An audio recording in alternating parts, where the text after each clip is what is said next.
Open करना चाहिए, लेकिन यशस्वी जायसवाल ने वो सेंचुरी लगा के मुंबई के खिलाफ शायद सारी चीज खत्म कर दी, परसेप्शन जो बन रहा था। देखिए, मैं लक्ष्य मेरी ये अपनी एक क्या कह सकते हो, एक ऑब्जर्वेशन है मेरी ये। मैं आपको छोटी सी कहानी बताता हूँ। मैंने जब अपना जर्नलिज्म स्टार्ट किया ही था, तो उससे पहले हम अखबारों में पढ़ते थे कि अंडर 19, इंडिया अंडर 19 खेलती थी, मोहम्मद कैफ की कप्तानी में जीती। फिर एक लड़का आया शिखर धवन, उसने 4 शतक लगाए थे उस टूर्नामेंट में, प्लेयर ऑफ द टूर्नामेंट था शिखर धवन। तो जब मैं दिल्ली आया, मैंने अपने जर्नल स्टार्ट किया, मेरे को कहीं से शिखर धवन का नंबर मिला। और उस समय इतनी ज्यादा मारा मारी होती नहीं थी। तो मैंने शिखर धवन को बोला कि आपका मुझे इंटरव्यू करना है, आप मुझे क्या इंटरव्यू दोगे? तो शिखर धवन ने कहा ठीक है, आप फिरोज शाह कोटला आ जाना, और वहां पर हमारा कैंप लग रहा है, रणजी का कैंप है, और आप वहां पे आना, मैं आपको इंटरव्यू दे दूंगा वहां पे। मैंने कहा ठीक है। मैं चला गया शिखर धवन के पास। मुझे बताया किसी ने कि शिखर धवन इस नेट पे प्रैक्टिस कर रहा है। अच्छा, उस समय ज्यादा होता नहीं था, मतलब रिस्ट्रिक्शंस नहीं होती थी ज्यादा। आप ऑफिस का आई कार्ड भी ले जाओगे तो चले जाते, और प्रेस वालों को बड़ी इज्जत से देखते थे। अरे कोई आया है हमें कवर करने के लिए। शिखर धवन लड़का ही था उस समय, तो वो बड़ा खुश था कि यार कोई तो आया इंटरव्यू इंटरव्यू लेने के लिए। और उनके, क्योंकि जो बाकी खिलाड़ी थे, सहवाग, गंभीर, ये सारे इंटरनेशनल क्रिकेट, आकाश चोपड़ा, ये इंटरनेशनल क्रिकेट खेलते थे, रणजी खेलते नहीं थे। तो मैं गया वहां पे, तो शिखर धवन एक नेट पे प्रैक्टिस कर रहा था, दूसरी नेट पे दूसरा लड़का प्रैक्टिस कर रहा था। अच्छा, अभी तो आप भी गए होंगे तो आपने देखा होगा कि अब काफी डिस्टेंस से हम कवर करते हैं, अब अंदर जाने की इजाजत नहीं होती। बहुत पहले क्या होता था, आप बिल्कुल मुंह पे चले जाइए, मतलब जहां से बॉलर रन अप ले रहा है वहां पे आप खड़े होकर विजुअल बनाइए बड़े मजे से, कोई दिक्कत नहीं है। गोल्डन एरा आप, होगा वो। हाँ, और वो प्लेयर प्रैक्टिस भी कर रहा है, आप उसके साथ बात भी करो। मुझे याद है 2007 की बात है, उस समय मैंने स्टार्ट किया था, तो पाकिस्तान की टीम यहाँ पे आई थी। अनिल कुंबले नए नए कप्तान बने थे, और मुझे याद है धोनी प्रैक्टिस कर रहे थे, शोएब अख्तर आए थे उस टूर पे। तो मेरे कैमरा पर्सन ना धोनी के शॉट लेने के लिए बिल्कुल उसके मुंह के पास चला गया, वो ऐसे कैचिंग कर रहा था, उसके मुंह के पास कैमरा लगा दिया। तो मुझे याद है धोनी ने बोला कि अरे यार भैया कैच तो लेने दो, आपने तो मेरे मुंह पे ही कैमरा लगा दिया है। तो कह रहा मैं क्लोज शॉट ले रहा हूँ। तो वो कह रहा मैं आपको अलग से दे दूंगा। धोनी ने कहा मैं आपको अलग से दे दूंगा, अभी मेरे को प्रैक्टिस करने दो। ये जमाना था कि बिल्कुल आप मुंह पे खड़े रहते थे। तो यहाँ पे ये प्रैक्टिस कर रहे थे शिखर धवन, उसके बगल में एक लड़का प्रैक्टिस कर रहा था, और वो 100 में से 90 गेंदों को ना लक्ष्य middle of the ball hit कर रहा था, क्योंकि जो साउंड आता है ना बैट का, चक से ऐसा साउंड आ रहा था, चक से। और मैं कह रहा यार ये लड़का कौन है, वो उस तरफ प्रैक्टिस कर रहा था, उसने हेलमेट पहना हुआ था। 100 में से 90 गेंदे middle of the bat hit कर रहा था। मैं शिखर धवन का इंतजार कर रहा था, पर मेरा सारा ध्यान उस लड़के की तरफ जा रहा था। वो लड़का जब आया बॉलिंग मार्क की तरफ, उसने हेलमेट निकाला, वो था विराट कोहली। उसने मुझसे पूछा भैया टाइम कितना हो रहा है? मुझे एग्जैक्टली टाइम याद है, 11:15 हो रहे थे। मैंने उससे बोला कि 11:15 हो रहे हैं, तो उसने कहा अच्छा। फिर वो लड़का चला गया। मतलब उसके बैट का साउंड ऐसा था कि शिखर धवन का साउंड नहीं सुनाई दे रहा था मुझे, जिसके मैं करीब खड़ा था, जो दूसरे नेट पे प्रैक्टिस कर रहा था, उसका साउंड सुनाई दे रहा था कि ये middle of the ball hit कर रहा है। वो लड़का था विराट कोहली। अब आते हैं Virat Kohli as an opener. देखिए, विराट कोहली ने बड़ी कोशिश की, आपने देखा होगा बाबर आजम ने भी बड़ी कोशिश की, वो भी ओपनर ही बने रहे पाकिस्तान के, डिस्पाइट इन सब कहते रहे आप नंबर 3 हैं, आप ओपन मत करो। इवन स्टीवन स्मिथ भी ओपन करने आ गए। यहाँ पे कहानी ये है, क्योंकि पावर प्ले 6 ओवर का होता है, हर कोई चाहता है उसकी एडवांटेज ले। सचिन तेंदुलकर के नाम अगर वनडे क्रिकेट में 49 सेंचुरीज हैं, तो क्योंकि वो ओपनर भी रहे, इसका भी बड़ा एक बिल्कुल। है, मतलब क्योंकि 15 ओवर का पावर प्ले होता है, आपको 30 यार्ड सर्किल से अगर आप बॉल को क्रॉस करा देते, तो जहां पे आपको 2 रन मिलने थे वो 4 रन आप मिल जाते हैं। अब देखिए यहाँ पे क्या सीन है, जब 2016 में विराट कोहली के जहन में बात आई कि मैं एज एन ओपनर अगर चलूं, और मैं एक टीम का बेस्ट बैट्समैन हूं, और क्रिकेट में एक थ्योरी होती है लक्ष्य कि अगर आप बेस्ट बैट्समैन है तो आपको ज्यादा बॉलें खेलने के लिए मिलनी चाहिए। तो विराट कोहली ने 973 रन बनाए उसमें, 973 run. But same Virat Kohli ने जब इंडिया के लिए ओपन किया as a captain Virat Kohli, वो सक्सेसफुल नहीं हुए। वो इंडिया के लिए T20 क्रिकेट में सक्सेसफुल नहीं हुए। 2017 में उनको अपने इस डिसीजन को वापस लेना पड़ा, और विराट कोहली दोबारा से अपनी नंबर 3 की पोजीशन पर आ गए। उसी नंबर 3 की पोजीशन पर वो ज्यादा खेलते हुए नजर आए। इसका रीजन ये भी हो सकता है कि इंडिया की पिचेस में वो ज्यादा कंफर्टेबल थे, और एज ए कैप्टन वो खेल रहे थे, वो ज्यादा उसको एंजॉय कर रहे थे। दूसरे एंड पे जो बॉलर होते हैं, मैं हमेशा मानता हूँ कि आईपीएल में 1 या 2 बॉलर आपको मिलता है ऐसा। भाई यार 2 बॉलर तो डोमेस्टिक ही होते हैं ना, 4 विदेशी बिल्कुल। खिलाड़ी खिलाड़ी खिलाते हैं और 7 है। 2 विदेशी बॉलर होते हैं अगर आपने रखे हैं, एक भी होता है कई बार, 3 इंडियन बॉलर होते हैं, उसमें जो 2 बॉलर डोमेस्टिक वाले होते हैं जिन्होंने इंटरनेशनल नहीं खेला होता, वो आपके दायरे पे आ जाते हैं, जैसे रिंकू सिंह ने 5 छक्के उड़ा दिए। तो हुआ क्या कि विराट फिर दोबारा से अपनी नंबर 3 की पोजीशन पर आ गए। अभी मेरा ये मानना है कि अगर रोहित शर्मा खेल रहे हैं, अगर आपने यशस्वी को ले जाना है, क्योंकि बहुत टैलेंटेड लड़का है यशस्वी, और उस केस में जो लोग कह रहे हैं कि विराट दोबारा से ओपन करे, क्योंकि विराट ये दिखा रहे हैं सेलेक्टर्स को, क्योंकि उनके स्ट्राइक रेट पे सवाल उठ रहे थे और लोगों ने खबरें भी छाप दी थी कि स्ट्राइक रेट की वजह से विराट कोहली पे नजर होगी। तो विराट कोहली ओपन आ गए, क्योंकि आपको पता है 6 ओवर का पावर प्ले आप एंजॉय करेंगे और आप स्ट्राइक रेट भी अपना इंप्रूव करेंगे। बिल्कुल। Orange cap already Virat Kohli के पास है। बट मेरा ये मानना है कि शायद आप एक स्पेशलिस्ट ओपनर को लेकर जाएंगे और वो होंगे यशस्वी जायसवाल, और यशस्वी विराट जायसवाल। नंबर 3 पर खेलेंगे। अब मैं एक छोटी सी पॉइंट यहाँ पे ऐड कर दूं, विराट की स्टोरी मैंने आपको इसलिए सुनाई थी, मेरी ये पर्सनल ऑब्जर्वेशन है कि इंडिया के लिए 2 खिलाड़ी काफी लंबा सर्व करेंगे। एक है आपके यशस्वी जायसवाल और दूसरे हैं आपके रिंकू सिंह। इन दोनों को जो मैंने करीब से इनकी प्रैक्टिस देखी है, मुझे लगता है कि ये दोनों खिलाड़ी जो है बड़ा, हालांकि अभी रिंकू को ज्यादा मौके मिले नहीं इस बार, मतलब 20-20 24-24 कोई 50 भी नहीं आई है इनकी। लेकिन अगर मैं यशस्वी की जायसवाल की बात करूं तो देखो वो ऑलरेडी एक सेंचुरी भी लगा चुके हैं, फॉर्म में भी आ गए हैं। तो भैया वो जाएंगे ओपनर और विराट मेरे हिसाब से नंबर 3 ही खेलेंगे। नंबर 4 पे मतलब सूर्य कुमार यादव, इस पे कोई डिबेट करने की जरूरत है नहीं शायद मेरे हिसाब से। सूर्य भाऊ ही आपकी नजर में भी? हाँ जी, नंबर 4 सूर्य कुमार यादव ही होंगे। हालांकि देखो यार, अब सारे खिलाड़ी देखो कह रहे हैं कि ये इम्पैक्ट प्लेयर का जो रूल आ गया है ना, इसकी बुराई देखो अभी रोहित शर्मा जो कप्तान है उन्होंने कर दी, मोहम्मद सिराज ने परसों प्रेस कॉन्फ्रेंस थी वो ऋषभ पंत ने प्रेजेंटेशन कल दी कर दी। उसमें। हाँ जी। तो अब इसमें क्या हो रहा है कि सूर्य कुमार यादव तो फील्डिंग कर ही नहीं रहे, वो इम्पैक्ट प्लेयर हो जा रहा है, तो वो तो भाई बैठे हुए हैं। तो मेरे हिसाब से अगर आपको इंटरनेशनल क्रिकेट खेलना है, अब देखो फ्रेंचाइजी तो अपने हिसाब से सोचेंगे, बट अगर आपको उनको वर्ल्ड कप में ले जाना है तो भाई आपको फील्डिंग की भी तो उनकी फिटनेस देखनी बात पड़ेगी। तो सही है। अभी वो क्योंकि खुद खुद इंजरी से आए, अब शुरुआत के मैचेस उन्होंने मुंबई इंडियंस के लिए खेले नहीं, एनसीए में थे वो। तो वो आए और उसके बाद वो बैटिंग तो ठीक कर रहे हैं, एक हाफ सेंचुरी भी कर चुके हैं वो। लेकिन अब आप उनको भैया उनको खिलाना है तो भाई फिर आप उनको फील्डिंग, और ये फील्डिंग तो करवाइए कम से कम, क्योंकि वहां पे तो 20 ओवर फील्डिंग करनी पड़ेगी ना आपको। बट मैंने मुंबई इंडियंस वालों से बात करी थी तो उनका कहना था कि फॉर द वर्ल्ड कप अभी तो 1 महीना बाकी है। मैंने कहा अगर आपकी टीम फाइनल में पहुंच गई तो मतलब 26 मई को तो फाइनल ही है आईपीएल का, और फिर वर्ल्ड कप शुरू हो जाएगा जून में, तो पहले से जाना पड़ेगा ना आपको, 2 जून को शायद इंडिया जाएगा, तो फिर टाइम नहीं मिलेगा। खैर मैचेस उनको खेलने पड़ेंगे, तो आई होप कि आगे जो मैचेस हैं उसमें वो इम्पैक्ट ना हो और वो फील्डिंग भी करें ताकि प्रिपेयर रहे T20 वर्ल्ड कप के लिए। अच्छा, नंबर 5 पे सर, क्योंकि वैसे तो देखिए हार्दिक का नाम भी आ जाता है। अब केएल हम्म। राहुल आ जाएंगे तो केएल राहुल जैसा आपने बताया कि वो भी खेल सकते हैं, क्योंकि केएल राहुल इससे नीचे जाएंगे नहीं। तो नंबर 5 पे हम्म। आपके लिए कौन खेल रहा है, मतलब हार्दिक पांड्या इससे देखिए नीचे, क्योंकि फिनिशिंग तो होनी नहीं उनसे। नहीं नहीं नहीं, मेरा नंबर 5 तो शिवम दुबे होगा। शिवम दुबे नंबर 5 खेलेगा भैया। शिवम दुबे की जो परफॉर्मेंस है आप उसको तो इग्नोर नहीं कर सकते। नहीं। अब तो भाई उनके लिए तो सारे कमेंटेटर्स ने बोलना शुरू कर दिया है, सारे क्या नाम है इनका, फॉर्मर क्रिकेटर्स ने बोलना शुरू कर दिया है। भाई आप देखें कि शिवम दुबे पहले आया था और अब जब चेन्नई के लिए आया वो क्या हुक शॉट और पुल शॉट खेल रहा है, खड़े जिंदाल। खड़े छक्के लगा रहा है, खड़े खड़े छक्के लगा रहा है। पहले थोड़ा सा स्टांस सिमिलर होता था युवराज सिंह की तरह, बट युवराज सिंह एक नेचुरल हुक और पुल कर देते थे, वो शिवम दुबे के पास वो एबिलिटी नहीं थी।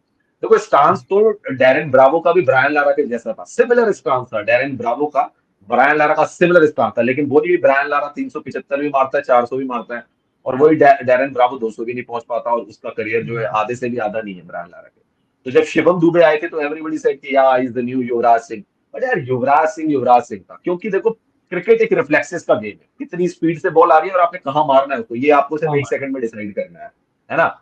जैसे सचिन तेंदुलकर के बारे में अभी मैं युवराज सुरेश रैना का इंटरव्यू सुन रहा था मैंने, क्योंकि तेंदुलकर को बहुत क्लोज से देखा प्रैक्टिस करते हुए, हाँ। क्योंकि मेरे चाइल्डहुड हीरो रहे हैं वो। तो सुरेश रैना को भी मैंने अभी ये बात देखी उनको कि एक ही बॉल पे तेंदुलकर जो थे वो दर्जन शॉट खेल सकते थे, 12-15 शॉट खेल सकते थे एक ही लेंथ की आई थी बॉल पे।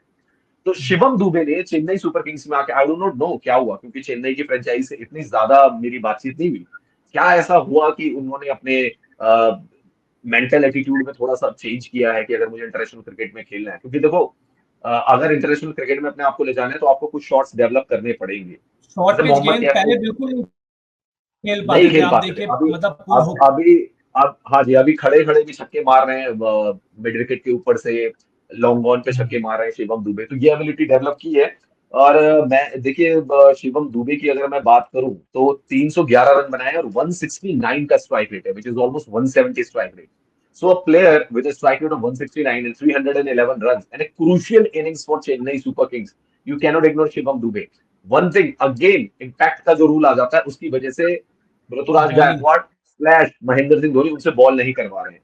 मेरा ये मानना है कि शिवम दुबे को अगर आगे अपने करियर को करना है, हार्दिक को आगे जाकर रिप्लेस करना है कि हार्दिक अगर ना हो तो शिवम दुबे जो है वो एक लाइक टू लाइक रिप्लेसमेंट हो सकते हैं उनके, और उसके लिए उनको बॉल करानी रिप्लेसमेंट। जरूरी है। क्योंकि हमने देखा था in the past Vijay Shankar को भी लेकर आए थे 3D प्लेयर बोलकर, लेकिन बॉलिंग पे ज्यादा विजय शंकर ने वर्क नहीं किया। आज विजय शंकर कहाँ है किसी को नहीं पता। ठीक है, मतलब वैसे खेल रहे हैं लेकिन वैसे नहीं पता, तो वो रेस में नहीं है। तो शिवम दुबे मेरे हिसाब से वो नंबर 5 होंगे। और शिवम दुबे के साथ एक प्लस पॉइंट और है सर कि जो मिडिल ओवर्स में रन हम्म, रेट कम नहीं होने देते, क्योंकि सिंगल डबल भी ले रहे हैं, रोटेशन भी, और जो छक्के मारते हैं, मतलब ऐसा लगता है कि एफर्ट लग ही नहीं रहा, एफर्टलेस छक्के लगा रहे हैं। शायद ऐसी काबिलियत अभी टीम इंडिया की प्लेइंग 11 में किसी के पास नहीं होगी, ये स्क्वाड में मान लीजिए हम्म। क्लीन हाँ हिटिंग। देखिए, इसमें एक चीज और भी है, क्योंकि मैंने जो अपनी 15 बनाई है उसमें मैंने शिवम दुबे के साथ रिंकू सिंह को भी चांस दिया है, डिस्पाइट कि Rinku Singh hasn't got the opportunity in this particular IPL because he is batting very down. 20-25 run बना रहे हैं, वो अनफेयर है रिंकू सिंह के साथ, क्योंकि मैंने रिंकू सिंह को उनकी जब इंडिया के लिए डेब्यू किया वो सीरीज भी देखी, फिर वो एशियन गेम्स की टीम में भी गए थे रिंकू सिंह, वहां पे भी देखा था, वहां पे भी उन्होंने अच्छी बैटिंग की थी। और 5 छक्के मारने के तो बात तो भाई वो स्टार है, और विराट कोहली से बैट भी मांग रहे हैं वो। तो विराट कोहली का बैट जिसने पकड़ लिया भाई, अस्त्र पकड़ लिया भाई, क्या कहते हैं वो, एक था ना एक दाना, उसको मारने के लिए इंद्र को भी ब्रज का इस्तेमाल करना पड़ा था। तो जब आप किसी बड़े खिलाड़ी का बैट लेकर चलते हैं ना, आप देखो शाहिद आफरीदी ने जो 37 बॉल पे सेंचुरी मारी थी, वो बैट सचिन तेंदुलकर का था। सचिन तेंदुलकर ने वो बैट वकार यूनुस को गिफ्ट किया था अपना बैट। और वकार यूनुस के पास बैट था, तो शाहिद आफरीदी के पास बैट था ही नहीं, जैसे बॉलर आए थे लेग स्पिनर, वो विक्की भाई का बैट ले गए वकार यूनुस का, और वो एक्चुअल में तेंदुलकर का बैट था, और वो उन्होंने उस बैट से लगाओ 37 बॉलों में सेंचुरी मार दी थी। अच्छा आप तो शिवम दुबे और शिवम दुबे के साथ रिंकू सिंह को प्लेइंग 11 में खिला रहे हैं या स्क्वाड में ले जा रहे हैं अभी? स्क्वाड में ले जा रहा हूँ, स्क्वाड में ले जा रहा हूँ। क्योंकि ऋषभ पंत भी अगर जाएंगे तो प्लेइंग 11 में खेलेंगे, एब्सोल्युटली तो शायद राइट। 3-3 लेफ्ट हैंडेड बैट्समैन को तो शायद नहीं खिलाएगी, मतलब टीम इंडिया नहीं खिलाएगी। हाँ नहीं यशस्वी नहीं, जायसवाल ऊपर हो गए फिर। वो आपके पास चॉइस होगी ना कि आप फिर शिवम को खिला रहे हैं या रिंकू को खिला रहे हैं, वो तो आपको चॉइस देखनी पड़ेगी ना, वो देखनी बट पड़ेगी आपको आपको। बेहतर कौन, क्योंकि मैं अभी तो, 50, क्योंकि देखिए मैं हार्दिक 50 में गया। हार्दिक खेलेंगे, उनकी फॉर्म है नहीं, हालांकि दिल्ली के हम्म। खिलाफ उन्होंने ठीक ठाक बल्लेबाजी करी, 46 रन उन्होंने बनाए हैं। लेकिन चलिए अब उसके बाद आपने 5वें नंबर पे खिलाया था शिवम दुबे को, नंबर 6 पर ऋषभ पंत, इससे नीचे या हार्दिक ऊपर? इसके नीचे फिर हार्दिक को ही आना चाहिए मेरे हिसाब से। 7 नंबर पे हार्दिक लाइए आप, 8 नंबर पे रविंद्र जडेजा को लाइए, ये भी तो खेलेंगे। जडेजा, फिर उसके बाद गेंदबाजी हम्म, शुरू हो जाएगी। लेकिन अगर गेंदबाजी प्रोस्पेक्टिव से भी बात करें सर, तो हम्म, सिराज को क्या हुआ? अब सिराज का नाम कह तो रहा है कि भैया कंफर्म है जाएगा, हम्म। लेकिन अभी चाहे इंपैक्ट रूल मान ले चाहे कुछ भी मान लीजिए, कारण परफॉर्मेंस तो बेहद खराब रहा है। क्या खराब प्रदर्शन या लो कॉन्फिडेंस के बावजूद जा रहे हैं वर्ल्ड कप खेलने? देखिए यार, मैं कल भी, हम लोग बहुत जर्नलिस्ट बैठे हुए थे और कल हमने मैच कम देखा, वर्ल्ड कप की टीम को ही डिस्कस कर रहे थे। उसका रीजन एक ये था कि जब हम प्रेस बॉक्स में बैठे हुए थे तो अगरकर साहब हमें दिख गए। और अजीत भाई का मैं बहुत बड़ा फैन रहा हूँ, क्योंकि जब वो आए थे फास्टेस्ट 50 विकेट दिए थे उन्होंने, 23 गेंदों 23 मैचेस में 50 विकेट थे उनके। डेनिस लिली का रिकॉर्ड तोड़ा था उन्होंने। 24 मैच में डेनिस लिली के 50 विकेट थे, डेनिस लिली का रिकॉर्ड तोड़ा था वनडे क्रिकेट। तो अब जब हमने अजीत भाई को देखा तो हम वर्ल्ड कप ही डिस्कस करने लगे। हमारी इतनी हिम्मत तो नहीं हो पाई कि हम चीफ सेलेक्टर से पूछें। अगर चेतन शर्मा जी होते तो शायद मजाक मजाक में पूछ भी लेते, उनके साथ थोड़ा चलता है। अब अगर भाई थोड़ा थोड़ा रिजर्व भी रहते हैं।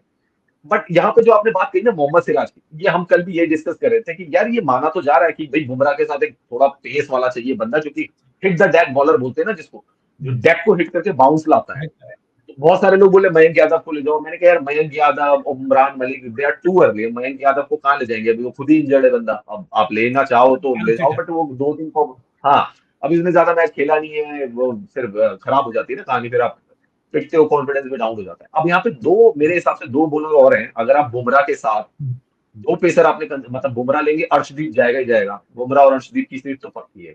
सिराज के ऊपर देखो, सिराज ने कितने विकेट लिए हैं यार, मोहम्मद सिराज का मैं देख रहा सिर्फ 5 विकेट लिए हैं, और इकोनॉमी रेट है 5। 9.46 का। 5 विकेट लिए हैं सिर्फ 9.46 का। तो सेलेक्टर के सामने दो बॉलर जो कि मैंने फाइंड किए हैं, एक वो इनफैक्ट 3 बॉलर, टी नटराजन को आप ले जाओ, यॉर्कर किंग है टी नटराजन, 12 विकेट ले चुके हैं, 8.70 का इकोनॉमी रेट है टी नटराजन का, 12 विकेट दिए हैं, एक लेफ्ट आर्म खिलाड़ी का बॉलर। नाम और आ रहा है सर, कमेंट बॉक्स में एक खिलाड़ी का नाम आ रहा है, मुकेश कुमार का। यस, मुकेश कुमार ने 13 विकेट लिए, लेकिन इकोनॉमी रेट है 11.05 का। 11 से ऊपर का इकोनॉमी रेट है मुकेश कुमार का। और फिर हर्षल पटेल ने क्या बिगाड़ा है भाई, हर्षल पटेल ने 14 विकेट लिए हैं, 10.01 का, इनसे ज्यादा विकेट हर्षल पटेल के हैं। 14 विकेट हर्षद पटेल के हैं, 10.18 का उनका इकोनॉमी रेट है। मुकेश कुमार के 13 विकेट है, 11 का इकोनॉमी रेट है। और टी नटराजन का 12 विकेट लिए है, 8.70 का इकोनॉमी रेट है। ये 3 बॉलर मेरी समझ में आ रहे हैं। इनमें से आपको चूज एक ही करना है। अगर आपको चाहिए कि आपको डेथ बॉलिंग अपनी थोड़ी स्ट्रॉन्ग करनी है, तो हर्षल एक बेहतर ऑप्शन हो सकता है, जो डेथ बॉलिंग में अच्छी बॉलिंग दे सकता है हर्षल। और टी नटराजन लेफ्ट आर्म, अगर आपको चाहिए कि यार एक और हम लेफ्ट आर्म बॉलर लेके चले जाएं जो यॉर्कर बिल्कुल निशाने में मार सके, तो टी नटराजन हो सकते हैं आपके लिए। हर्षल क्या है कि ऑफ कटर अच्छी मारता है, थोड़ा स्लोवर अच्छा मिक्स कर अच्छी देता है। बात है। फिर मुकेश की लाइन विकेट टू विकेट बहुत अच्छी है, और हाल फिलहाल में हमने देखा कि तीनों फॉर्मेट में उनको डेब्यू कराया गया है। हाइट अच्छी है, एक अच्छी हाइट से बॉल गिराते हैं। तो ये भी है, बट इकोनॉमिकली थोड़ा सा मेरे को लगता है हायर साइड में है मुकेश कुमार। और क्रूशियल मौके पे कौन विकेट निकाल सकता है, ये भी इंपॉर्टेंट होता है ना। कई बार क्या होता है कि टेल के विकेट आपने निकाले, कई बार होता है आपने मेन प्लेयर के विकेट निकाले, कई बार आपने ब्लॉक कर दिया, बिल्कुल बैट्समैन को बिल्कुल खिसक ही नहीं पा रहा है बैट्समैन भाई। तो ये 3-4 चीजें देखेंगे, और ये तीनों बॉलर मेरे हिसाब से, Harshal with 14 wickets, T Natarajan with 12 wickets, Mukesh with 13 wickets, ये तीन कंटेंशन में रहेंगे। और अगर सौरभ गांगुली रहते बीसीसीआई प्रेसिडेंट, तो मैं मान के चलता मुकेश कुमार आ जाएंगे। अब ये रोहित शर्मा को देखना है भाई कि वो किसके साथ जाते हैं। अजीत अगरकर खुद, क्योंकि एक बॉलर, फास्ट बॉलर और चीफ सेलेक्टर है, वो ज्यादा बेहतर तरीके से समझेंगे कि इंडिया की रिक्वायरमेंट क्या है, और उसके हिसाब से वो सिलेक्शन करेंगे। बट हालिया फॉर्म देखे तो कहीं बुमराह अकेले तो नहीं पड़ जाएंगे, क्योंकि अर्शदीप की भी इकोनॉमी हाई रही है, हालांकि डेथ बॉलिंग करते हैं। बट हमने ये चीज देखी है, और जिस तरीके से साउथ अफ्रीकन बल्लेबाजी कर रहे हैं या ऑस्ट्रेलियन बल्लेबाजी कर रहे हैं, हमने एक चीज देखी है कि एक बार पिटाई शुरू हुई तो हमारे बॉलर्स बिल्कुल बिखर जाते हैं। तो क्या बुमराह तेज गेंदबाजी में एक एक्सपीरियंस खिलाड़ी की और जरूरत थी? क्या शमी अगर फिट होते तो कहानी कुछ अलग होती? बिल्कुल, मोहम्मद शमी का ना होना तो इंडिया को बड़ा डेंट कर रहा है, बहुत ज्यादा डेंट कर रहा है। अगर मोहम्मद शमी होते तो कहानी वाकई अलग होती। शमी नहीं है तो वाकई प्रॉब्लम है इंडिया की। एक समय ऐसा था यार, लक्ष्य इंडिया ने ना, बड़े विराट कोहली की कप्तानी की मैं बात कर रहा हूँ, बहुत सारे फास्ट लोग उनकी बॉल। कप्तानी को क्रिटिसाइज करते हैं, उन्होंने फास्ट बॉलर का बहुत अच्छा पूल डेवलप किया था, बहुत अच्छा पूल। आप देखिए उस समय चार चार बिल्कुल फास्ट बॉलर, ऐसे पेस से, मतलब अच्छी लाइनर, उसमें ईशांत शर्मा भी थे, उसमें उमेश यादव भी थे, उसमें बुमराह थे, उसमें प्रसिद्ध कृष्णा थे, उसमें मोहम्मद शमी थे, फिर सिराज को भी वो लेकर आए। आपको मैं एक चीज बता दूं, जसप्रीत बुमराह जो है ना, ये विराट कोहली और रवि शास्त्री की देन है। ये आईपीएल में आए मुंबई इंडियंस के लिए, ये टेस्ट मैच भी खेलते। बुमराह बुमराह को सबने शुरू में बोला था ये टी20 का बॉलर है, व्हाइट बॉल बॉलर है। रवि शास्त्री ने जोर देके बुमराह को टेस्ट मैच खिलाया। और साउथ उसके अफ्रीका बाद का आप वो दौरा देखिए, याद है। यस यस, साउथ अफ्रीका का दौरा, और आप देखिए सेना कंट्रीज में 5 विकेट हॉल पे जसप्रीत बुमराह के हर जगह पे। तो जसप्रीत बुमराह इनकी देने है, मोहम्मद सिराज पे कॉन्फिडेंस इन्होंने दिखाया। तो अच्छा खासा पूल डेवलप किया था, प्रसिद्ध कृष्णा, टी नटराजन, ये सारे लेकर आए थे, ईशांत तो था ही, उमेश भी था ही, बुमराह, शमी, ये सारा एक अच्छा पूल बनाया था इन्होंने टेस्ट मैच के लिए फास्ट बॉलिंग का, और उसी की वजह से इन्होंने कामयाबी भी हासिल की विदेशी सरजमी पर। और अर्शदीप मुझे लगता है अच्छा जाएगा, फास्ट। मुझे लगता है उसको नहीं करेंगे। अर्शदीप जाए। अब फास्ट बॉलर हो गए, ओपनर हो गए, मिडिल ऑर्डर भी हो गया, अब स्पिनर्स बचे। अब स्पिनर्स पे मुझे लगता है कि शायद सबसे ज्यादा माथापच्ची भी होगी, क्योंकि रवि बिश्नोई भी अच्छा कर रहे हैं। यूजी अब सेलेक्ट होंगे नहीं होंगे मुझे नहीं पता, परफॉर्म तो कर रहे हैं। रवि बिश्नोई हो गए, अक्षर पटेल अब हो गए, उन्होंने तो बैटिंग से भी इंप्रेस किया है। और कुलदीप तो चलिए फिक्स नाम है, कुलदीप के साथ तो इफ एंड बट वाली चीज है ही नहीं। कुलदीप के साथ देने के लिए कौन कौन जा रहा है? जडेजा एक देखो, हो गए। आप देखो जडेजा तो जाएंगे जाएंगे, जडेजा जाएंगे जाएंगे। अब आपके पास देखो Kuldeep Yadav left arm chinaman, Ravinder Jadeja left arm armour bowler, ठीक है जी। अब आप अगर अक्षर पटेल को भी ले चलते हैं just because of his batting ability, again you are picking a left handed bowler. और जडेजा एंड अक्षर पटेल एक मैच में आप उनको खिलाओ, ये मुझे थोड़ा सा मुश्किल लगता है, बिकॉज लोकल आइक है दोनों के दोनों, दोनों लोकल आइक है।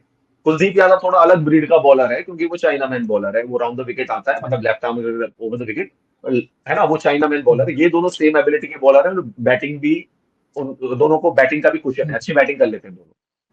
तो भाई अब मेरा ये मानना है कि आप क्या तीनों लेफ्ट आर्म बॉलर लेके जा रहे हो, लेफ्ट आर्म स्पिनर लेकर जा रहे हो, तो व्हाई नॉट चहल। मैं आपको थोड़ा सा स्टैट पे जाता हूँ कि चहल ने इस बार क्या किया आईपीएल में। 13 विकेट लिए, 9 का इकोनॉमी रेट है, 13 विकेट।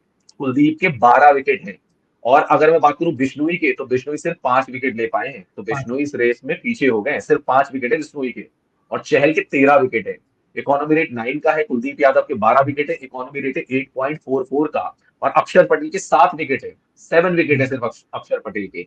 और रन उन्होंने एक इनिंग अच्छी खेली, 66 रनों की जो उन्होंने इनिंग खेली थी वो खेली थी। तो अब आप, अगर मैं स्टेट वाइज जा रहा हूँ, मेरे हिसाब से मुझे परफॉर्मेंस वाइज देखना है, मैं यूजी चहल के साथ जाना ज्यादा पसंद करूंगा, क्योंकि एक तो फॉर्म में है बंदा, 13 विकेट दिए। कुलदीप को ठीक है आप ले जा रहे हैं, अच्छी बात है। रविंद्र जडेजा क्योंकि ऑलराउंडर है, वो ले जाओगे आप उसको। तो जड्डू हो गया, कुलदीप हो गया। तीसरा स्पिनर आपको, एक ही स्पिनर अब स्लॉट बचता है, तो उसमें अगर आपको अक्षर लेना है, बिश्नोई लेना है, या आपको लेना है यूजी चहल, तो बिश्नोई को आपको बाहर करना पड़ेगा। उसके सिर्फ 5 विकेट है, परफॉर्मेंस आई नहीं। वहां के पिचेस कैसे होंगे हम नहीं कह सकते। तो बचे अक्षर पटेल और आपके पास बचे यूजी चहल। मैं यूजी चहल के साथ जाना पसंद करूंगा, क्योंकि एक तो मुझे लेग स्पिनर का कुशन मिल जाएगा, लेग स्पिन। तो राइट हैंडर बैट्समैन जिस भी टीम में होंगे, मैं वहां पे उनको खिलाना पसंद करूंगा। और देखो वो 13 विकेट भी ले चुका है भाई, इकोनॉमी रेट भी आजकल तो T20 में 9 का इकोनॉमी रेट अच्छा माना जाता है। तो अगर उसका इकोनॉमी रेट भी ठीक है और वो विकेट भी ले रहा है, तो भाई why not go with Yuzi Chahal. मेरे हिसाब से तो यूजी चहल को होना चाहिए। 3 स्पिनर मेरे तो भैया, कुलदीप यादव, यूजी चहल और रविंद्र जडेजा ही।